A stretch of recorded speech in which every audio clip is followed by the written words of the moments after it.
तो आज का जो चैप्टर है हमारा वो है cell cycle and cell division. तो इस चैप्टर को समझने के लिए फर्स्ट हम जानना पड़ेगा कि ये सेल साइकिल क्या है और ये सेल डिवीज़न क्या है। तो चलते हैं देखते हैं कि NCERT cell cycle cell division के बारे में क्या बोलता है। सेल साइकिल क्या है? Cell cycle the sequence of event by which a cell duplicates its genome, synthesized other constituent and get divided into two daughter cell। Means जो cell है वो अपने आप को ग्रो कर लेता है, वो डुप्लीकेट कर लेता है। उसमें जो डीएनए है, जो जीनोम है, वो डुप्लीकेट हो जाता है और बहुत सारे चीज़ें जो सेल ऑर्गेनेल्स है वो सारे के सारे डुप्लीकेट हो जाते हैं और बहुत सारे सिंथेसाइज्ड भी हो जाता है, जैसे कि प्रोटीन, अमीनो एसिड, ये सब सिंथेसाइज्ड हो जाता है। फाइनली सेल क्या करता है ना, अपनी आप को टू डॉटर सेल में डिवाइड कर लेता है और यही सेल साइकिल है। और एक डेफिनेशन है जैसे कि cell cycle is the time period between formation of new daughter cell and their further division. Means ये एक सेल है, ये पेरेंट सेल है। पेरेंट सेल खुद को डिवाइड करके टू डॉटर सेल में कन्वर्ट कर लेता है। पेरेंट सेल में बहुत सारी चेंजेस होता है, उसका जो डीएनए, जो जीनोम है वो दुगना हो जाता है और सारे के सारे सेल ऑर्गेनेल्स जो है वो ग्रो करके डुप्लीकेट हो जाता है और बहुत सारे चेंजेस होके फाइनली वो टू डॉटर सेल में कन्वर्ट हो जाता है। और यही टू डॉटर सेल आगे जाके फिर से टू डॉटर सेल दे देते हैं और उसके बीच में जो भी होता है उस जो टू डॉटर सेल जो डिवाइड होके और टू डॉटर सेल देते हैं, वो दोनों के बीच में जो भी प्रोसेस होता है, जो भी चेंजेस होता है, उसी को ही सेल डिवीज़न बोला जाता है। उसके बाद आता है time of cell cycle. Means जो सेल साइकिल कंप्लीट होने के लिए, एक सेल साइकिल कंप्लीट होने के लिए जितने भी टाइम लगता है उसी को ही टाइम ऑफ सेल साइकिल बोला जाता है। और ये हर एक सेल में अलग अलग होता है, उसका सेल साइकिल का टाइम पीरियड अलग अलग होता है। जैसे कि in case of human cell में ये 24 आवर होता है और ईट्स सेल में ये 90 मिनट्स होता है। ये हर एक सेल में अलग अलग होता है। उसके बाद जानते हैं कि ये जो सेल साइकिल है उसमें भी बहुत सारे स्टेजेस आता है, उसके बारे में जान लेते हैं। ये है इंटरफेज। सेल साइकिल में मेनली टू फेजेस ही आता है। फर्स्ट इश्यू को इंटरफेज बोला जाता है और एम फेज बोला जाता है।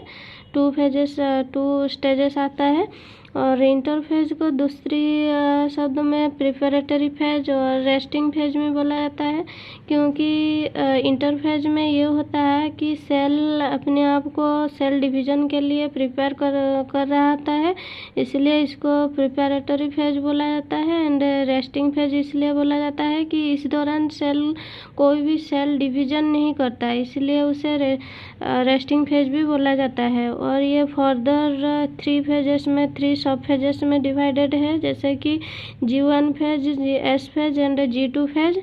एंड माइटोटिक फेज जो एम फेज है उसे माइटोटिक फेज भी बोला जाता है।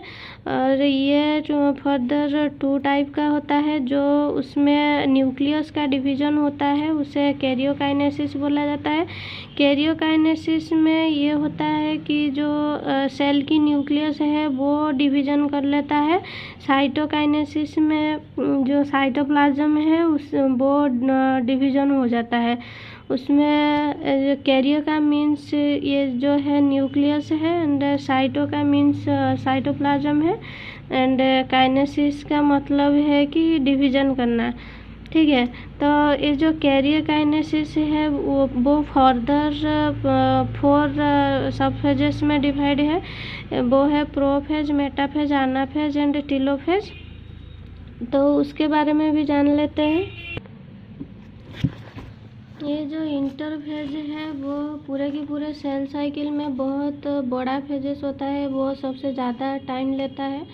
ये इंटरफेज फर्दर मैंने बोला कि 3 फेजेस में डिवाइडेड है, जैसे कि G1 phase, S phase and G2 phase.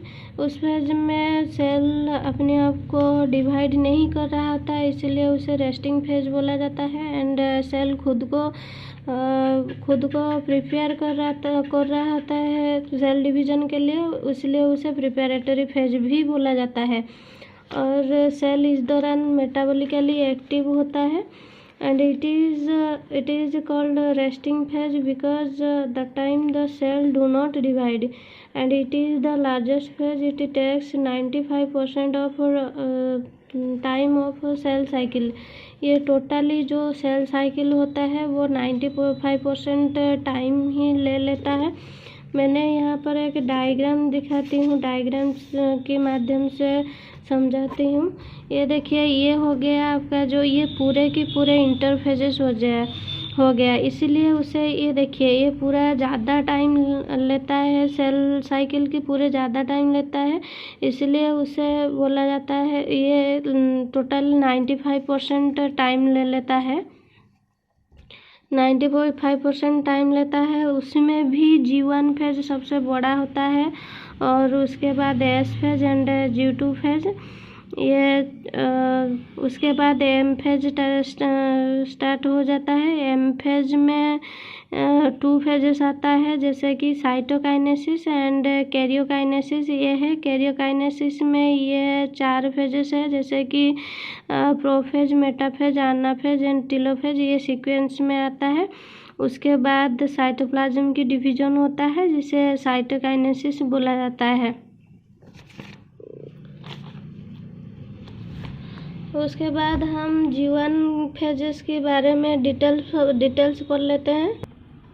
ये जो G1 फेज है ये पूरे के पूरे इंटरफेज में सबसे बड़ा फेजेस होता है और ये पूरा सेल साइकिल में भी सबसे बड़ा फेजेस होता है। तो इसे अदर वर्ड्स में गैप फेज भी बोला जाता है और पोस्ट माइटोटिक फेज भी बोला जाता है, प्री सिंथेटिक फेज भी बोला जाता है। इसे पोस्ट माइटोटिक फेजेस इसलिए बोला जाता है कि ये देखिए, ये डायग्राम में देखिए, ये G1 फेज जो है उसे पोस्ट माइटोटिक फेज बोला जाता है, इसलिए कि ये जो है ये माइटोटिक फेजेस के बाद में आता है। माइटोसिस जो फेज है ये कंप्लीट होने के बाद G1 फेजेस आता है, इसलिए उसे पोस्ट माइटोटिक फेज बोला जाता है। और ये प्री सिंथेटिक फेज इसलिए है कि ये S फेजेस की, ये जो S फेजेस है ये सिंथेटिक फेजेस है और उससे पहले ये आता है G1 फेज आता है, इसलिए उसे प्री सिंथेटिक फेज भी बोला जाता है। जैसे कि हमने पहले ही जान लिया कि ये सेल साइकिल में, पूरे सेल साइकिल में सबसे बड़ा फेज होता है और यहाँ पे भी वही लिखा है, it is the longest phase of interphase and also in पूरे होल साइकिल। पूरे की पूरे सेल साइकिल में भी ये सबसे बड़ा फेजेस होता है। ये जो G1 फेजेस है ये shorter in frequently dividing cell, ये फ्रीक्वेंटली डिवाइडिंग सेल में शटर होता है और ये longer in cells which do not divide often, means जो बहुत टाइम लेता है डिवीज़न होने के लिए, उसमें ये बहुत ज़्यादा लॉन्ग होता है। और ये जो सेल फ्रीक्वेंटली डिवाइड हो जाता है, जल्दी जल्दी खुद को डिवाइड कर लेता है, उस सेल में ये शटर होता है। इस सेल में ये जो G1 फेज है ये इसीलिए छोटा होता है कि पूरे के पूरे सेल साइकिल ही छोटा होता है, इसलिए ये G1 फेज छोटा होता है, लेकिन उसमें भी ये G1 फेज लॉन्गर होता है। इसे इस तरह समझ लेते हैं कि जो मेरिस्टेमेटिक सेल है, ये मेरिस्टेमेटिक सेल खुद को बहुत जल्दी डिवाइड कर लेता है। इसका मतलब ये नहीं है कि G1 फेज उसमें उसे जो डिवीज़न हो रहा है, उस जो सेल साइकिल हो रहा है इसमें पूरे छोटा है, मीन्स उसका जो सेल साइकिल का ड्यूरेशन है वो पूरे सेल साइकिल में छोटा है, इसलिए ये G1 फेज भी वहाँ पे छोटा है। और ये longer in cells which do not divide often, जो कि कहने पर ही डिवाइड करता है और बहुत ज़्यादा टाइम लेता है डिवाइड करने के लिए, उसमें बहुत ज़्यादा लंगर होता है। और ये सेल साइकिल में ये जो G1 फेज है और क्या क्या चेंजेस होता है हम देख लेते हैं। G1 फेजेस में सारे के सारे अमीनो एसिड हो गया, ये प्रोटीन हो गया, एटीपी हो गया, न्यूक्लियोटाइड आरएनए, ये सारे के सारे सिंथेसाइज कर लेते हैं G1 फेजेस में। एंड और एक बात तो होता है कि मैक्सिमम सेल ऑर्गेनेल्स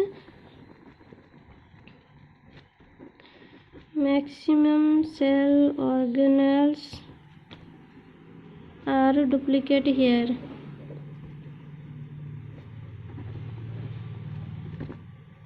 बहुत सारे सेल ऑर्गेनेल्स है जो है वो इस दौरान डुप्लीकेट हो जाता है।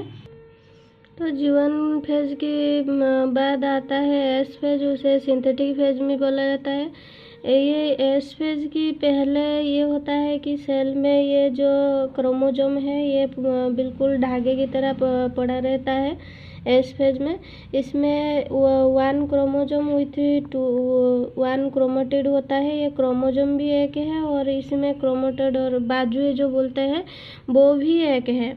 और इस जो S फेज में क्या होता है कि जो DNA का डुप्लीकेशन हो जाता है, मीन्स रेप्लिकेशन हो जाता है। और रेप्लिकेशन होके इसमें जो क्रोमोसोम है वो 1 क्रोमोसोम विथ 2 क्रोमेटिड वाला हो जाता है, यानी कि जो एक एक बाजू था उसमें 2 बाजू हो जाता है S फेज में। हम यहाँ पर ह्यूमन सेल का एग्जाम्पल लेते हैं। हम सभी को पता है कि ह्यूमन सेल में 46 क्रोमोसोम होता है। ये जो S फेज के पहले ये जो ह्यूमन सेल में 46 क्रोमोसोम होता है और जो क्रोमेटिड होता है वो जो क्रोमोसोम होता है वो सिंगल क्रोमेटिड वाला होता है, इसलिए उसमें 46 क्रोमोसोम एंड 46 क्रोमेटिड भी देखा जाता है। उसके बाद जब S फेज चलता है तो रेप्लिकेशन होता है। जो क्रोमोसोम एक क्रोमेटिड वाला था वो उसके बाद दुगना हो जाता है। उसका क्रोमोसोम की नंबर सेम रहता है, लेकिन उसके जो क्रोमेटिड के नंबर क्या होता है ना दुगना हो जाता है। एंड अगर हम इसमें DNA कंटेंट 20 mg देखेंगे, 20 पिकोग्राम देखेंगे DNA कंटेंट 20 पिकोग्राम होगा, तो यहाँ पर जो S फेज के दौरान इसमें डुप्लीकेशन हो के DNA कंटेंट 40 पिकोग्राम हो जाएगा, डबल हो जाएगा, 40 पिकोग्राम हो जाएगा। तो फाइनली S फेज में क्या क्या होता है, क्या क्या चेंजेस होता है वो देख लेते हैं। Chromosome number remain same. हमने देख लिया कि क्रोमोसोम का नंबर जो है वो सेम ही रहता है, लेकिन जो क्रोमेटिड है जो सिंगल क्रोमेटिड था वो डबल हो जाता है। क्रोमेटिड के नंबर 92 हो जाता है ह्यूमन की सेल में। But DNA content gets double, DNA content भी डबल हो जाता है। डुप्लीकेशन ऑफ सेंट्रियोल भी डुप्लीकेशन हो जाता है। Centriole in case of animal cell में ही साइटोप्लाज्म में डुप्लीकेशन हो जाता है। उसके बाद जो सारे के हमने देखे थे कि जो G1 फेज है उसमें बहुत सारे प्रोटीन, जो अमीनो एसिड, एटीपी, ये सारे के सारे वहीं पे ही सिंथेसाइज हो जाता है, लेकिन जो हिस्टोन प्रोटीन है वो S फेज में ही सिंथेसाइज होता है, इन साइटोप्लाज्म में होता है। उसके बाद जो और एक फेज है इंटरफेजेस में, जो लास्ट सब फेजेस है G2 फेज, वो हम देख लेते हैं। G2 फेज को दूसरे शब्द से गैप 2 फेज भी बोला जाता है, पोस्ट सिंथेटिक फेज बोला जाता है और प्री माइटोटिक फेज भी बोला जाता है। पोस्ट सिंथेटिक फेज इसलिए बोला जाता है क्योंकि ये S फेज के बारे में बाद में आता है। एंड प्री माइटोटिक फेज ये इसलिए बोला जाता है कि माइटोटिक फेज ये पहले आ जाता है, इसलिए उसे post synthetic phase and pre mitotic phase भी बोला जाता है। इसमें क्या क्या होता है ना, जो माइटोकॉन्ड्रिया है, जो क्लोरोप्लास्ट, गोल्गी बॉडी, ये सब है, ये डुप्लीकेशन हो जाता है, ट्यूबुलिन प्रोटीन सिंथेसाइज हो जाता है, एंड जो RNA and protein synthesis get resumed. ये जो माइटोकॉन्ड्रिया एंड क्लोरोप्लास्ट है उसे सेमी ऑटोनोमस बोला जाता है। ये सेमी ऑटोनोमस है क्योंकि इसके बारे में भी एक थ्योरी है, जो एंडोसिम्बायोटिक थ्योरी है, बोलता है कि जो बहुत साल पहले जो यूकैरियोटिक सेल, ये उसके पास प्रोकैरियोटिक सेल का फीचर्स है माइटोकॉन्ड्रिया एंड क्लोरोप्लास्ट में। बहुत साल पहले ऐसे हुआ होगा कि जो यूकैरियोटिक सेल है वो प्रोकैरियोटिक सेल को इंजेस्ट कर लिया होगा, और बाद में eukaryotic cell and prokaryotic cell symbiotic relationship show किया, और उसके बाद इवोल्यूशन होके बाद में ये जो प्रोकैरियोटिक सेल आज के ज़माने में उसे माइटोकॉन्ड्रिया एंड क्लोरोप्लास्ट बोला जाता है। और उसके पास माइटोकॉन्ड्रिया एंड क्लोरोप्लास्ट के पास डबल स्टैंडर्ड सर्कुलर डीएनए होता है, उसके पास 70S का राइबोसोम होता है, उसका खुद का प्रोटीन होता है, and RNA single standard RNA भी होता है। उसका आउट मेम्ब्रेन जो है, आउटर मेम्ब्रेन में जो बिग साइज प्रोटीन देखा जाता है जिसे प्रायंस बोला जाता है, इसलिए वो सेमी ऑटोनोमस है। पूरे ऑटोनोमस नहीं है, इसलिए कि वो अपनी सारे जो एक सेल की फंक्शन के लिए, वो अपनी फंक्शन के लिए वो इंडिपेंडेंट रहता है। किसके ऊपर ना, साइटोप्लाज्मिक प्रोटीन के ऊपर, इसलिए उसे सेमी ऑटोनोमस बोला जाता है। देख लेते हैं कि रेगुलेशन ऑफ सेल साइकिल को किसने रेगुलेट कर रहा है। सेल साइकिल को जो काइनेज प्रोटीन है वो बहुत ही इम्पोर्टेंट प्रोटीन है, जिसे सेल साइकिल को कंट्रोल करता है, वो रेगुलेशन करता है। और सेल साइकिल जो है पूरे के पूरे जो काइनेज प्रोटीन के ऊपर डिपेंड होता है, और ये काइनेज प्रोटीन अपने काम करने के लिए वो एक साइक्लिन प्रोटीन के ऊपर डिपेंडेंट रहता है। एक जो काइनेज प्रोटीन है ये साइक्लिन प्रोटीन के ऊपर डिपेंड रहता है।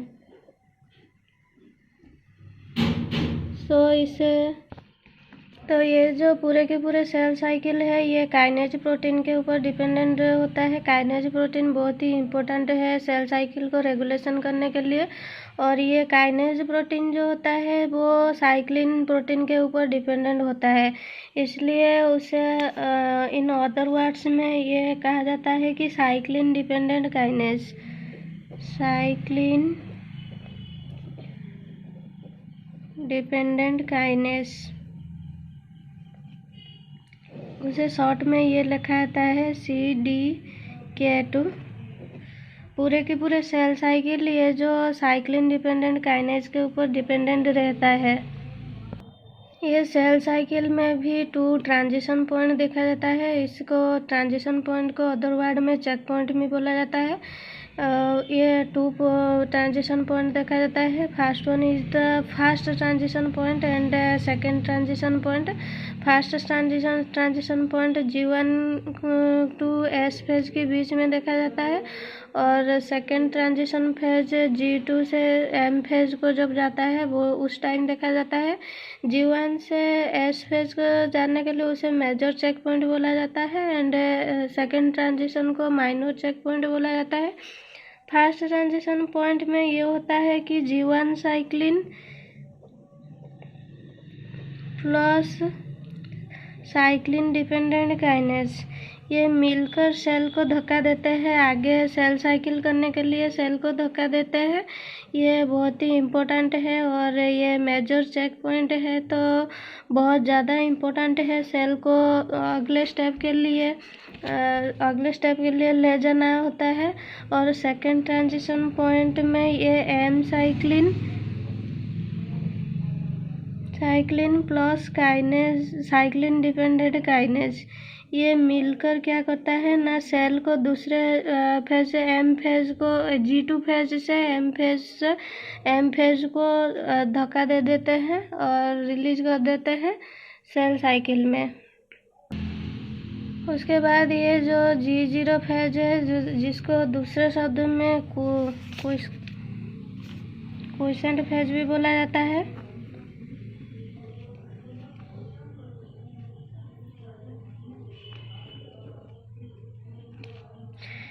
G0 फेज को क्विसेंट फेज भी बोला जाता है। ये डायग्राम में जो G1 फेज है और G1 फेज के ऊपर एक G0 फेज है। ये क्या है कि ना जब सेल अनेबल होता है, जो चेक पॉइंट मैंने बोला 2 चेक पॉइंट है। फर्स्ट ट्रांजिशन पॉइंट G1 से S फेज को जाने के लिए जो सेल अनेबल होता है due to some deficiency of kinase, cyclin dependent kinase, cell क्या करता है ना G1 फेज से S फेज को नहीं जा पाता है। उसे ही G0 फेज और क्विसेंट फेज भी बोला जाता है। इस फेज में क्या होता है ना, जो सेल है वो G1 फेज से एग्जिट हो जाता है। मतलब कि G1 फेज में वो सेल नहीं रहता है, वो सेल G1 फेज को एग्जिस्ट करके वो कुछ समय के लिए सेल साइकिल से विराम ले लेता है, सस्पेंड हो जाता है। उसे ही क्विसेंट फेज बोला जाता है।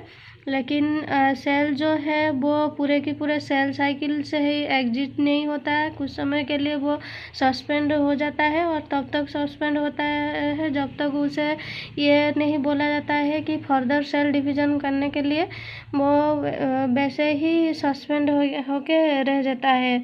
और उसी को ही G0 फेज बोला जाता है। इस टाइम सेल कोई भी डिवीजन नहीं कर रहा होता है, लेकिन वो मेटाबॉलिकली एक्टिव होता है।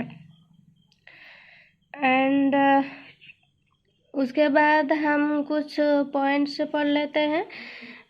some cell in the adult animal do not appear to exhibit division। Means कुछ एनिमल सेल में कुछ ऐसे सेल है जो फर्दर डिवीजन नहीं करता है। जैसे कि in case of animal cell वो हार्ट सेल कभी डिवीजन सेल साइकिल में नहीं डिवीजन नहीं होता। And many other cell divided only occasionally. कुछ सेल भी ऐसे हैं जो ओकेजनली ही ज़रूरत पड़ने पर ही सेल डिवीजन करते हैं। उसे as needed to replace cell that have been lost because of injury और डेथ होने की वजह से और कुछ इंजुरी होने की वजह से जो सेल क्या करता है, वही सेल डिवाइड होके न्यू सेल फॉर्मेशन करता है। and these cell do not divide further and exist G1 phase to enter an inactive stage called quiescent phase। जैसे कि हमें G0 फेज पढ़ लिया है, जो उसे ही क्विसेंट फेज बोला जाता है, क्योंकि उस टाइम सेल कोई भी सेल डिवीजन नहीं कर रहा था of the cell cycle. Cell in this stage remain metabolically active but no longer proliferate unless called on to do so depending on the requirement of organism की ज़रूरत पड़ने पर ही वो सेल डिवाइड होता है, अदरवाइज वो कुछ समय के लिए सस्पेंड होके रह जाता है। इन सम सेल, ये जो माइटोटिक फेजेस हमने पढ़ लिया, ये एनिमल सेल में सिर्फ ये जो एनिमल सेल में माइटोटिक फेज सिर्फ डिप्लॉयड सोमैटिक सेल में ही देखा जाता है, but in not reproductive cell. Germ cell में ये नहीं देखा जाता है, बट एक एक्सेप्शन है। ये एक्सेप्शन क्या है ना, जो ड्रोन्स है, ड्रोन्स मीन्स जो हनी बी है, हनी बीज में ही हैप्लॉइड सेल में भी माइटोसिस देखा जाता है, हैप्लॉइड सेल में भी माइटोसिस देखा जाता है। अदरवाइज एनिमल सेल में कहीं पे भी ये जो माइटोटिक सेल डिवीजन है डिप्लॉयड सोमैटिक सेल में ही देखा जाता है, हैप्लॉइड में नहीं देखा जाता है। और ये प्लांट सेल में ये माइटोसिस हैप्लॉइड में भी देखा जाता है, हैप्लॉइड में भी देखा जाता है और डिप्लॉइड में भी देखा जाता है।